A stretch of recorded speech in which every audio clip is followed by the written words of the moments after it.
Rome, grace, Egypt ఒకప్పుడు ప్రపంచాన్ని ఏలిన గొప్ప సామ్రాజ్యాలివి. కానీ ఈ రోజు అవి కేవలం హిస్టరీ బుక్స్ లో, మ్యూజియంస్ లో మాత్రమే మిగిలిపోయాయి. కానీ 5000 సంవత్సరాలు గడిచినా, ఎన్నో యుద్ధాలు జరిగినా, ఇంకా తల ఎత్తుకొని గర్వంగా నిలబడిన ఒకే ఒక్క దేశం మన భారతం. అలెగ్జాండర్ నుంచి బ్రిటిష్ వాళ్ళ వరకు ఎందరో వచ్చారు మనల్ని నాశనం చేయడానికి, మన సంస్కృతిని రూపుమాపడానికి. కానీ ఏమైంది? వాళ్ళ ఖాతాలు సమాధుల్లో ముగిసిపోయాయి. కానీ మన చరిత్ర ఇంకా రాయబడుతూనే ఉంది. యుద్ధం చేసి గెలిచిన వాడికి విజేత అని పేరొస్తుంది. కానీ ఎన్ని దెబ్బలు తగిలినా చావు అంచు వరకు వెళ్లి మళ్లీ తిరిగి వచ్చి గెలిచిన వాడినే భారతీయుడు అంటారు. ఇదే నా దేశం, భారతదేశం. వందే మాతరం.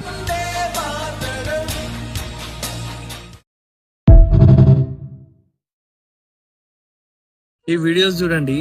దాంట్లో మీకు ఒక ఎడ్ల బండి కనిపిస్తుందేమో, రోడ్ మధ్యలో ఆగి ఉన్నది. ఎందుకంటే ముంగటి నుంచి ఒక చాలా పవర్ఫుల్ ఎద్దు వస్తుంది అనమాట.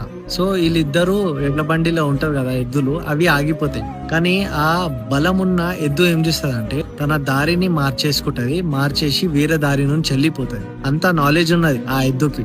కానీ కొంత వ్యక్తులకు దిమాక్ ఉండదు. రోడ్డు మధ్యలో కారు పెట్టేస్తారు, నాకు బలం ఉందిగా నేనెందుకు దియాలా, నువ్వు దిగి అనేసి లొల్లి చేస్తూ ఉంటాం. మనం ఈ ఎద్దుతోని నేర్చుకోవాలి మంచిగా ఎలా ఉండాలో అనేసి. ఏం మాట్లాడొద్దు, గమ్మున వెళ్ళిపోవాలి.